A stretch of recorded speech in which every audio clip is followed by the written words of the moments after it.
नमस्कार शेतकरी मित्रांनो, मी विष्णू मोरे. कृषी नॅनो परिवारामध्ये सर्व शेतकरी बांधवांचं सहर्ष स्वागत. आज आपण आलेलो आहे केज या तालुक्यात, जिल्हा बीड. दीपी वडगाव. गावाचं नाव आहे दीपी वडगाव. आत्ता आपल्याबरोबर आपले शेतकरी बांधव आहेत. त्यांच्या माध्यमातून ह्या ऊसाला काय त्यांचा पहिला कसा ऊस होता आणि आत्ता काय रिझल्ट आहेत ते थोडक्यात तीच सांगतील. दादासाहेब जगन्नाथ आवटे, दीपी वडगाव, हां, तालुका केज, जिल्हा बीड. सगळ्यात पहिल्यांदा सुरू होतो तुम्हाला. आत्ता हा जो प्लॉट आहे हा 6 महिने झालेला लागण आहे आणि कशा कशा कंडिशनला होती थोडक्यात आपले शेतकरी बांधव सांगतील. तुमचं नाव आणि पहिलं काय कंडिशन होती, नॅनो बुस्टर फवारल्यानंतर काय आलंय, जे आलंय ते अनुभव सांगायचा तुम्हाला. नॅनो बुस्टरनं समजा फुटवा करणं. हां, पहिलं कसं कंडिशन होती ऊसाची? पहिलं काय समजा पातळ होतं, उगा 2-3 महिन्याचं होतं, पण उगा गुडघ्याला उन्नीनं सगळा खाऊन टाकला होता. हां, हा, उन्नीनं खाल्ल्यामुळं ही ज्या वेळेस आपण आळवणी सोडलं, भूमिराज. भूमिराज, त्यावेळेसपासून कंट्रोल झाली. हां, आणि फुटवा चांगला चालू झाला. फुटवा चालू झाला चांगला त्यावेळेसपासून. आणि फवारणीनंतर तुम्हाला काय परिणाम दिसले? हे आता पानाची समजा ही जी आता हिरवटपणा आहे, हां, काळं. हिरवटपणा काळवटपणा चढला त्याला. हां. पिवळटपणा होता ती हिरवं झालं. हां, मग बोलत बोलत म्हणले की प्लॉट गेला तर जमा होता. आज गेले तर जमा होता ना. पण आता फवारणीनंतर तुम्ही ह्या नॅनो बुस्टर कॅप्सूलच्या बाबतीत रिझल्ट बद्दल दादा तुम्ही समाधानी आहेत का? समाधानीत ना. म्हणजे शेतकऱ्यांना 100% तुमच्या मतानुसार काय आहे, वापरणं योग्य आहे का नाही? योग्य. आता हा प्लॉट बघू शकता शेतकरी मित्रांनो. शेतकरी बांधव आपले साहेब सोबत आहेत. आता ही थोडक्यात इथं दाखवू शकताय.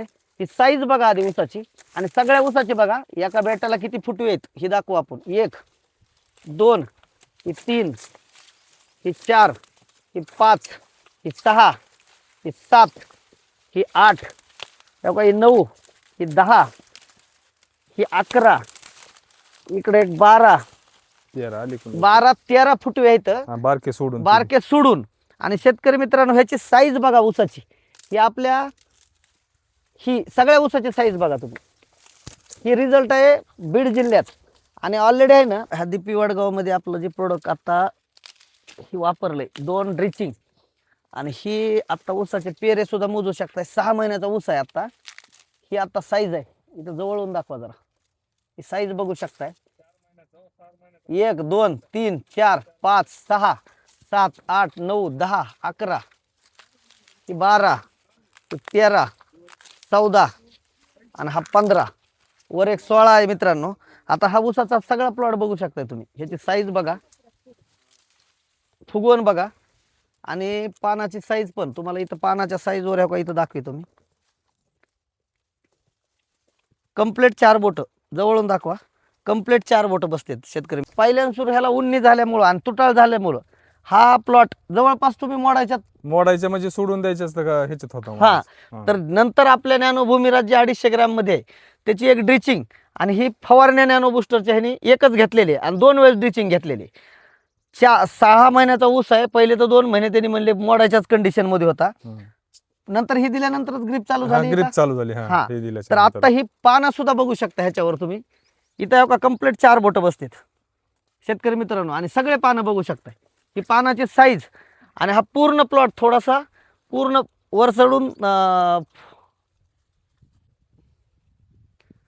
तर काळोखी पानाची साईज, त्यानंतर ऊसाची जाडी आणि रिझल्ट जे आहे ना तुमच्या डोळ्यासमोर आहे. आता झालं ना त्याला ते भूमी सोडून दे, त्याला महिना जवळपास होईल आता. तर शेतकरी मित्रांनो, कोणतंही पीक असू द्या, सर्व पिकांच्या योग्य मार्गदर्शनासाठी खाली दिलेल्या कृषी नॅनो टीमला संपर्क करा.